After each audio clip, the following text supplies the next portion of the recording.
Welcome to the All About Marketing podcast, your go-to destination for insights on marketing, advertising, branding, and business. Whether you are a seasoned marketer or just starting out, we provide you insights on the latest trends, expert opinions, and actionable strategies in the ever-evolving world of marketing. I'm your host Amey, and today I'm excited to bring to you a conversation that bridges the worlds of marketing, HR, and personal branding. I have with me a special guest, Devashish Chakravarty. Welcome to the podcast, Devashish. Thank you, Amey. It's good to be here. Devashish wears many hats. A mentor to startup founders and professionals, columnist and author on careers and success. He's a major of the Indian Army, a gold medalist from IIM Ahmedabad, and a founder of many startups, the latest being SalaryNext. Welcome to the show, Devashish. Thank you so much, Amey. It's glad to be here and to be talking about something that's very exciting. Coming from the world of HR and personal branding, to join you and discuss also about marketing, that's a good congruence of two topics. Looking forward to this, Devashish. Starting from your introduction, Devashish, you wear many hats. I'm sure this has been possible because of a very strong personal brand that you have been able to build. So could you, for the benefit of our audience, tell what is a personal brand? How do you go about building it? So that's a very interesting question, that term personal brand. If you think that's something we normally don't think about. We generally associate personal brand with celebrities. Right. But I have a very different view of this. I deal with jobs and careers. What I believe is, let's break it down to the basics. What is a brand? From the way I look at it, a brand is the promise. A brand gives a promise. A brand is not a logo, right? When somebody designs a logo, that's one thing. A brand is, what is the promise? When you think about a brand, let's say Taj Hotels, you automatically imagine a promise delivered by Taj, right? Or you think about a brand called Cadbury's, automatically the number of associations that come into your mind, or Nike for that matter, right? So that's a brand. Now, when you take it into the personal space, our primary source of what is the primary work that we do, or why do we do that work, right? Because it's a source of income. So in whatever way, you're an entrepreneur, somebody's in a job, right? When we're doing the primary source, we are getting an income from some customers. Even if I'm in a job, my customer is my manager or my employer. Right. What are we giving in return? And how do we start that conversation of what am I giving in return? There is a promise. And that promise then is my definition of brand. When you make a brand, what is it that you're promising? So when you say personal brand, what is the promise I'm delivering to you as a person? So then, coming to your question, that it is possible because of my personal brand, it is actually, what if I've changed my promise over time? So when I was in the army, there's a certain promise that an army officer is delivering to the army or to the nation, right? So at that point of time, as long as I'm fulfilling the promise, I've got a strong personal brand which delivers what it's supposed to deliver. Later, if I'm an entrepreneur, then my customer needs something from me. If I'm a mentor, my customer needs something from me. What is it that I'm promising and I'm delivering? So currently, if you see the promise, the way you explain my current status is, say, mentor, author, and entrepreneur. Right? There may be three different identities, but the underlying promise is the same. The underlying promise is that I'm intensely curious about what people do and why do they do it, and how do they earn from it? What motivates them? How can we unlock them, make them successful? So when I write about careers and success. When I mentor, I'm mentoring startup founders and professionals. Both have a careers. Right. And what am I mentoring them for? Again, for their success, for their growth in that. Why they do what they do and how to unlock them, get them to success. And what am I an entrepreneur in the space for? I'm in the HR domain. In SalaryNext, what we do is we give protection against job loss. Or my other venture in QVerify, we support companies in making sure that they hire the right people by doing the background verification. Right. So the promise remains the core. Individuals, what jobs they do, how to help them succeed, and the employers, how to help the employers succeed. So there's a common promise around which I can do multiple things, but the core promise remains the same, and that would be my current personal brand. Perfect. So when it comes to building a personal brand, when you are doing it for yourself or doing it for others, when you're coaching or mentoring them, Is there a method that you follow? Do you begin with writing down what one stands for? How do you go about the whole process? That's I think you jump to the core of how to execute. The moment you said, is there a method to follow, or how do you go about the process? But before we jump onto the core, I would like us to step back for a moment, and not look at, so in the HR domain, do not look at personal brand in isolation. So let's keep our focus on what is the goal. The goal is to succeed, right? Now success will have multiple components. Remember, brand is one component. It is not the core of success, right? It's not the core of success. You're not just monetizing brand, you're monetizing yourself. You want to succeed, you want to get to some place. That is the final goal. Brand is one part of the communication you're making with the world. So let's not forget that. Let's work on brand. But when we are focusing on success and mentoring, it is the overall development of the individual.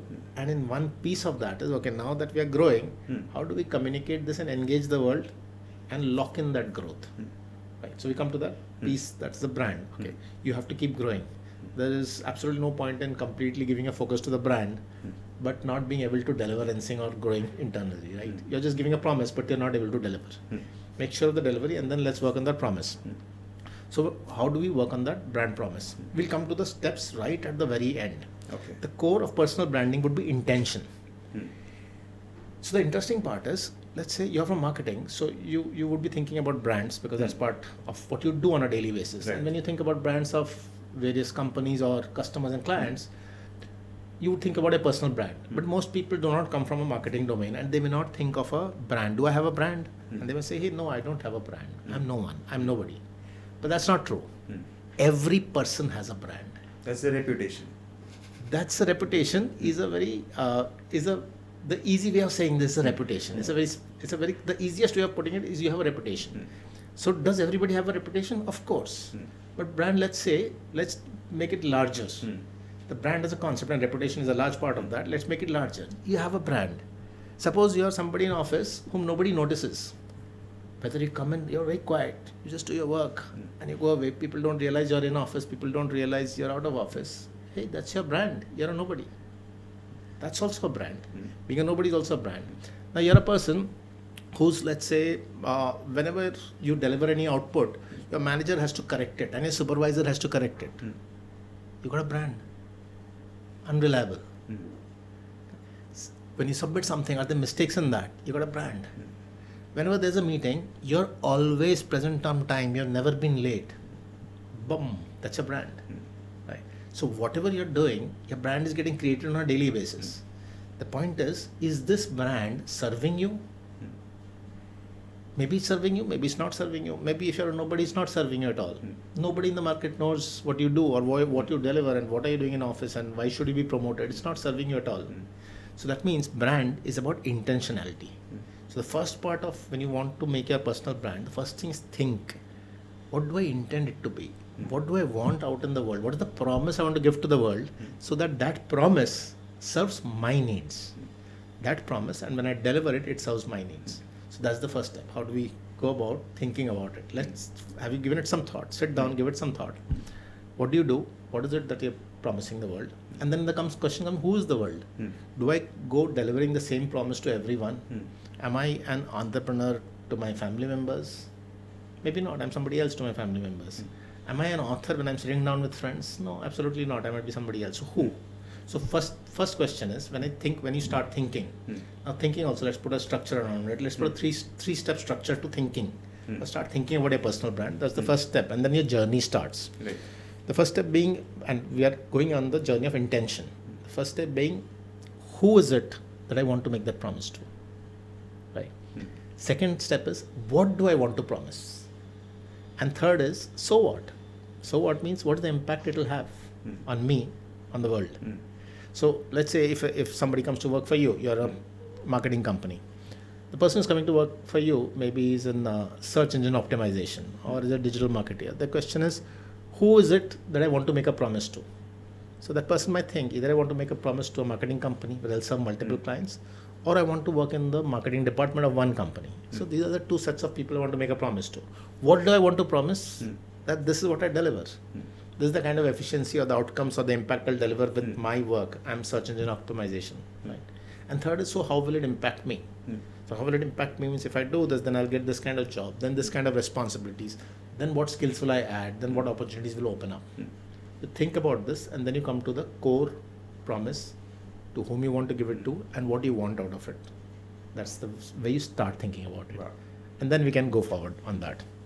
So when you look at the intention or the process of the who is it that you want to do this for, what are you promising, how would you go about doing it, does it differ at the beginning of your career? Does it change as you evolve through your career, as you progress? What are your thoughts on that? So does it differ and does it change as your career goes? The short answer to that would be, or the passive answer to that would be, yes. As you evolve, your needs evolve. If your needs evolve, that means the third step changes. What impact do I want for me? If the third step changes, you have to keep revisiting the first two steps. How does it impact me? Now I need something else in life. So how do I change the first two steps, right? And you can have a complete career transformation. In my case, I switched over from, say, the army and to the other end, that I'm focused on success and careers as an entrepreneur, which is a different extreme altogether, right? Because my needs have changed, so I change my who do I serve and what do I deliver to them. That's the passive answer. But let's take a more active answer.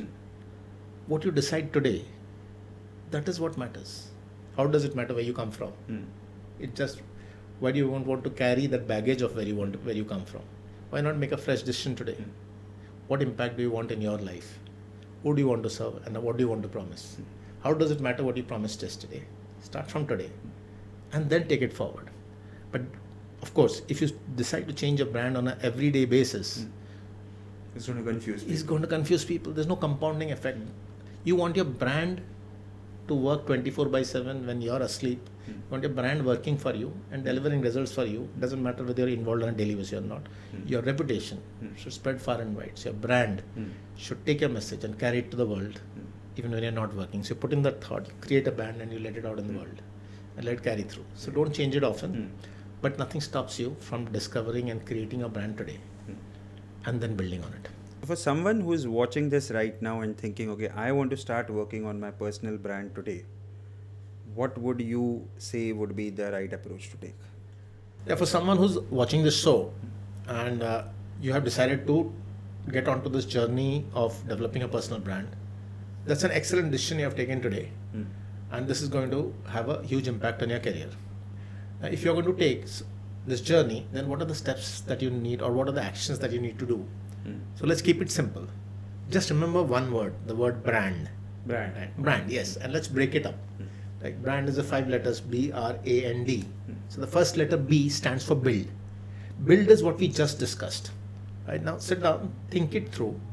Who is going to be a customer? Who is it for? Who do you want to deliver your brand to? This message. Whether you're going to work for that person or you're going to be an entrepreneur, you're going to make a business. The second is, what do you want to promise? And third is, what is the impact it's going to have on you? Think it through. That is build. Now you've built your brand in your mind. It's not over. The second letter is R. R stands for reflect. Sit down and reflect that this is what you're thinking. How does this align with your life? Right? Now, if it doesn't fit in with reality and you have constructed something that you will not be able to sustain, that's not what you really want to do, then it will not carry forward much. Then again you will be reworking it from time to time, or your promises won't hold in the market. Right? Now this is my brand, then this also means this what you're not supposed to do. Are you in the wrong job? Right? You want to deliver X, but in a job that making you deliver Y. Just the title is fancy, but it's not delivering it. That's not helping your brand. So you need to switch jobs, or you need to switch your responsibilities inside the same company. So is it aligning with what you're doing? So you might have to cut out some actions, or you might have to bring in some new actions to align with that. That's the reflection. Get your life on track, or get your career on track with this message, or get a message on track with your career. These two things, you merge it, they become one. Now B and R, build and reflect, are all internal journeys. Now the third step, A stands for amplify. This is the first time you step out of your mind. You have built, you have reflected, you have merged these two, your life and the brand. Now Go out and deliver this message, amplify it. How do you amplify it? Nowadays it's very easy because all the social media access that we have, whether you go on social media networks or online channels, etc., deliver one consistent message. Whether you're doing it on LinkedIn or you have something personal on Instagram, consistently you're delivering one message. In my case, the message is, I'm intensely curious about what you do, why you do it, and how I can amplify you for success. Right? So you're my customer. I'm a customer, an individual is my customer. How can I amplify that individual? Impact it has on me is, it gives me a lot of satisfaction, and it is my profession too. I earn from it. So when you go and amplify it, all the messages will be consistent across all social media domains. Then comes this message in your offline, the real world. In the real world, when somebody asks you, typically people ask you, Amey, what do you do? And your answer would be, what do you do? I'm a digital marketer. Digital marketer, right? Let's ask some employee, what do they do? That person might say, oh, I work for XYZ company. And you're wondering, so your personal brand has not come through. No, so then you ask again, what do you do? Oh, I work in the accounts department. We're talking about accounts, you're talking about XYZ company. Where is your personal brand? So now your conversation changes because you have intentionally thought about your brand. And then you're saying, I deliver search engine optimization. I generally reduce cost by 50%. I increase reach for digital marketing companies. Right? And then you're articulating a personal brand in an offline space and online space. And you have changed your job or your responsibilities to reflect exactly that. So that is the amplification you put out in the world. The fourth letter being N. N is for nurture. So nurture is not nurturing the brand. Nurture is for nurturing the relationships. So there are people who believe in your brand because now you've created the brand. They are co-workers or your manager or supervisor or mentor who believes in it and they reflect it back. Those are the specific relationships you nurture for the sake of your brand. Let's say you have a manager who completely believes in your work and in the brand that you've created. And you left that job and you've gone to another job. Maintain that relationship. Because that manager believes in you, that manager will refer you. Whenever somebody asks for referral, that's the person who's going to refer you. So that person is amplifying your brand. That person speak about you. These are the relationships you nurture. And that strengthens your brand. It not only strengthens your brand, it strengthens you. When that belief is reflected back on you, your commitment to your brand and to your promise becomes stronger. Right. Now, these B and R were internal journeys, amplification and nurturing were external journeys. The final one, and the most important letter is D. D is for delivers.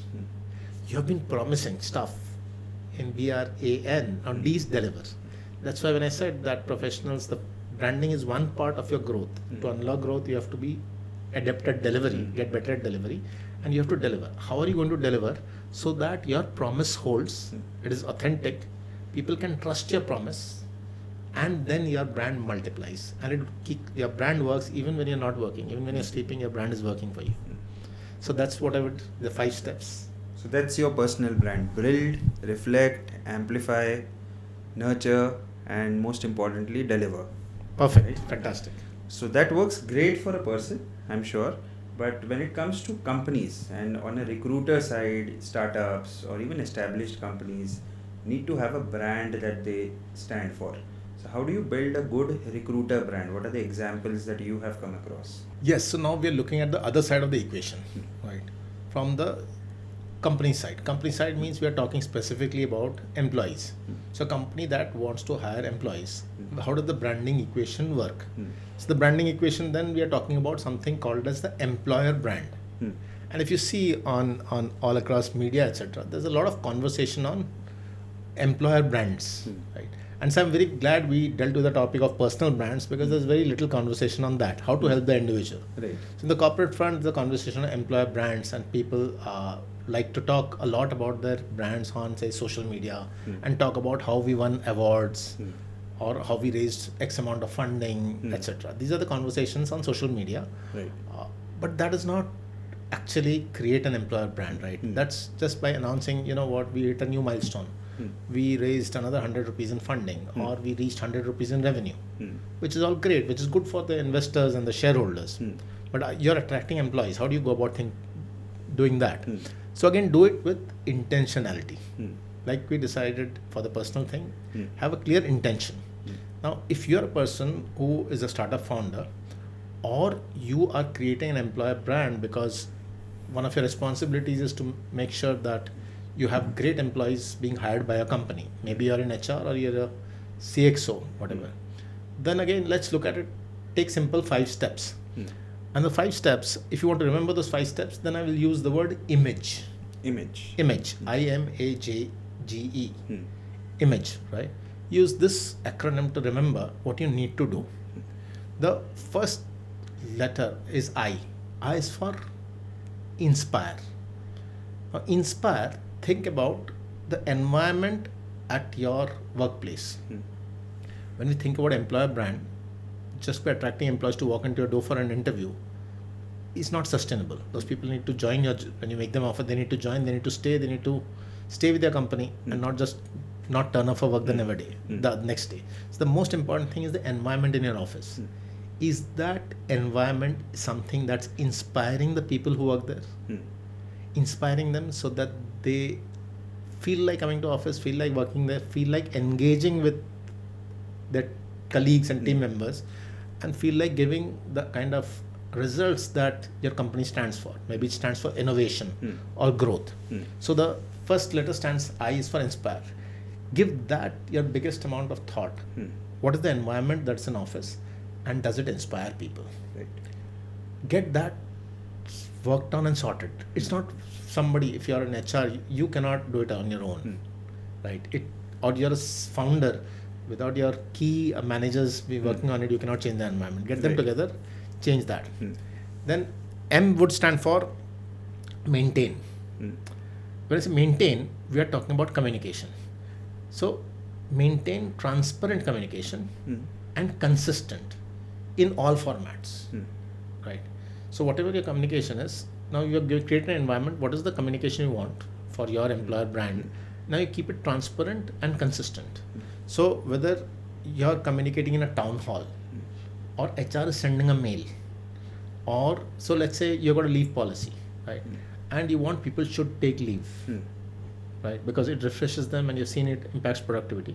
You don't want the leave to lapse. Neither do you want that you should be giving them leave encashment. You actually want people to take leave. Now that is what you have said in your policy document, right? Now in time to time, are you saying that in your HR emails communication? So that's one channel. Second is when somebody applies for leave to their manager, is that leave being sanctioned? If that leave is not being sanctioned, then your message and the action is not matching. So you're not maintaining consistency across channels, right? So what is your core this thing, and are you maintaining consistency about the channels? Then third would be attract. So first 2 steps were about inside the company. Again, think about it. First step was you're looking at the environment, inspire. Second is the messaging and the actions. Are you maintaining consistency across all channels, right? Now you're coming to attract. Employer brand, you want to attract employees. So the moment the employees engage with your brand, from the time they apply, the entire experience when they come to your office, the interview in your office, what are they experiencing, right? Now, what are they experiencing and how do they feel during this entire process until the time they join? So it's about candidates, right? So attraction is about candidates and the candidate experience. So in attract, think about the candidate experience and make it consistent with the brand. Whatever they experience, that is how they judge the company. When a person interviews with you, the experience of the interviewer, their experience of the recruiter calling them, the experience of the time they're waiting in your waiting room, and they're forming a judgment. Now, if this judgment is consistent, what they're going to experience in the environment, then you're doing very well with your brand, right? So think about the candidate experience. Otherwise, you're losing out. You have created a wonderful environment, but the candidate experience is poor, and then you're losing out because those candidates are missing out on how wonderful your brand is, and you're missing out on a great candidate. Then the next part is, now when you've done these 3 parts and you've attracted the inside, now again go back inside and look at 2 types of people in your company, the employees. The first is the leadership. So we're going to use G for the leadership, guide. Now you have thought it, you have implemented, you have attracted the candidates. Moment they join, now you have to guide your leadership. How are they going to engage with the employees? How good they're going to work with the employees so that the brand is strengthened? Like that manager who's not granting leave. Maybe all of the managers are granting leave. There's one manager who feels that his work is so important, or the deadline is so important that in any month you go and ask for leave, it's not granted. Now that's leadership training. So that's called guide. And the final part is E, is for engage. This we're talking about engaging with every employee. You have thought it through, you have executed it, the employee has joined in. Now, does the employee know that it was a very well thought out employer branding message? That in our company, this is what we do. In the last 20 years, we have never missed a salary payment. Even during pandemic, our salaries were always on time. Out here in our company, every year there will be an increment. There is no upper cap to increment. These are promises that you make, but these are very conscious ones, and there's historical, you refer back to historical data. Can the employees understand, yes, this is my employer brand? So you get them engaged with your culture, with your story. The moment you get your employees engaged with the culture and the story, whenever they go out, in their personal lives, wherever they go, they will speak about you. Right? So that's the final outcome you get as employer brand. People are taking a message far and wide. So G was for guide, making sure leaders are also aligned, and then all the employees understand what you're doing. They say, that's why. Oh, this is the promise. What is the brand? Brand is a promise. Oh, they promised salaries will be on time, come what may. And that's the message they will take far and wide. Nice. So image is what works for employer branding. Have you seen any differences, noticeable differences between what the current generation coming in the workforce, the Gen Z wants, versus what millennials or the people before them wanted from the work environment? So yes, with every generation, there's a shift in needs and expectations. And while we can label all of these shifts to millennials or Gen Y, and then we call it Gen Z, and the next generation is getting ready, Gen Alpha. We can label all of these just for some convenient understanding. But basically, look at what's changing for them while they were growing up, or what they've experienced in their life. So Gen Y grew up in their young age, and even when they started working with Gen Y, internet was not ubiquitous. You didn't have internet available on the palm of your hand doing everything. Gen Z grew up with that. It was part of their lives, right? Like all the physical, tangible objects are part of their lives. Social media is something that's Gen Y learned. For them, it's been part of their life. Connect right from the day one. So the way they look at things, the way they judge, the way they react is shaped by what's happening in real life, right? So when they're shaped by that and they come into an office, the office might be shaped by the previous generation who had different experiences, who had different expectations. So it is bound to change. So with every generation it will change, and for Gen Alpha it will change even more, I'm sure.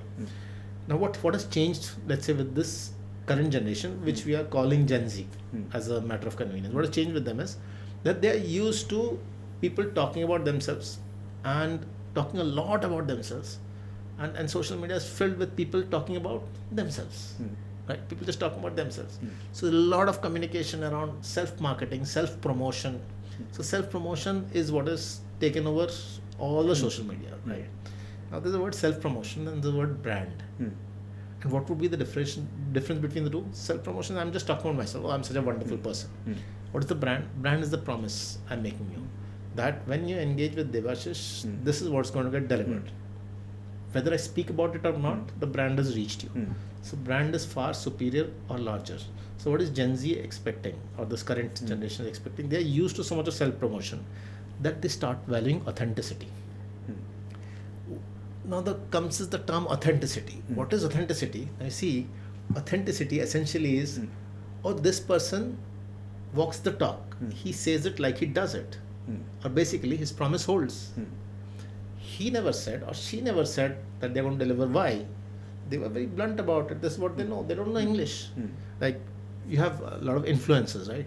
All of them highfalutin English-speaking people. No, you got a truck driver. You got somebody in a village, right, talking in their local language. But were they promising they'll speak in English? Never. Their promise was very authentic, and authenticity is valued. Now, when the new generation comes into the workplace, is that workplace authentic? Now, if you followed the steps of image, you go back to step one. I, inspire. Is that environment matching with G and D, what you guided your leadership for and how you engage the employees? Your conversation, communication, and the environment is matching. If these two are matching, is authentic. The moment is authentic, it works. Great. Then it doesn't matter. You don't have to meet all their needs. But were you authentic about it? that this is what we do. I'm sorry, you might want this. Oh, you might want work from home. I'm sorry, we don't have a policy. You were straight from day one about it. You're authentic about it. That works. And I think authenticity is a common thing, whether it is a personal brand or an employer brand that you're building. Absolutely. If you stick to what you really believe in, Yes. that always holds. Yes. Right? We'll do some rapid fire questions here. There are no right or wrong answers, but we just want to know what you would choose. LinkedIn or Instagram? Career and success. LinkedIn, of course. LinkedIn. Okay. Authenticity or strategy? Promise and delivery. Authenticity. Okay. Consistency or creativity? Consistency. That's the brand power. Okay. Long form content or short form content? Short form. The message goes through. Okay. Blog post or videos? Video. With you. Amazing. Influencers or thought leaders? That's a tough one. Influencers. They have greater reach. Influencers. You took a longer time here. Yeah. Job boards or social media posts to attract candidates? Job boards. Job Very boards. efficient. You have a bias there? No, so what happens is you put something on social media, Mhm. and then over a period of time, Mm. you will get in a few applicants, and they will have a long conversation with you. But in a rush to hire, you put something on a job board, boom, next morning you have 200 applicants waiting for you. Job boards still work. Very yeah? efficient. Okay. Personal stories or industry insights? Personal stories, always. The human mind responds to stories. The insight is for somebody who wants to go in deeper. Right. HR as a marketing function or HR as a people function? HR people function, marketing would be one sub part of that. Sub part of that. Great. Thank you. You did well. Thank you so And much. Yes. There's a lot of stuff that you spoke about. I think it would be great if you could put all of that in a column or in a book. Have you thought about like going ahead and putting this all together? So like you give two sessions, column and a book. So Column you have been doing. yeah, column I've been doing the Economic Times. Right now, my column is in the Economic Times Wealth newspaper, the career column. That's been going around for more than a decade. And prior to that, it was with the India Today group. And yeah, this book, the request for a book came in a number of times, and it's a coincidence that you mentioned it today. Yeah. So my first book was just published on Amazon, Amazing. and What's it's it called? It's called Get Hired in 30 Days. Wow. So absolutely useless for you, but maybe for some of the listeners who are in jobs, Right. this is how you can get to a new job if you're without a job or if you're changing jobs, how to deal with in a totally focused manner and get results in 30 days. Wow. That's a promise. That Yes, that's a promise. That's a promise. You commit to it and you deliver it to yourself. Amazing. It was a great conversation on how to build a personal brand, what it means to follow the steps that you spoke about, what should employers be doing to build a strong recruitment brand, and finally knowing your thoughts on a couple of rapid fire questions where we get to know what are the first things that you would choose. Thank you so much, Devashish, for being Thank a you part so of much, the Amey. podcast. Thank you so much, Amey. It's Yeah. been amazing. Thank you, and all the best for your book. Thank you very much. Yeah. Thank So you. if you would like to tell the viewers where to find the book, we would have the link in our description. Oh yes, Yeah. you can head over to Amazon. Look for Get Hired in 30 Days. It's the first book of a series called Your Sorting Hat. Wow. A sorting hat is something that helps you sort out and get successful in your career. The first book is Get Hired in 30 Days. Pick up this book and then get ready for the second one, 101 tough interview questions.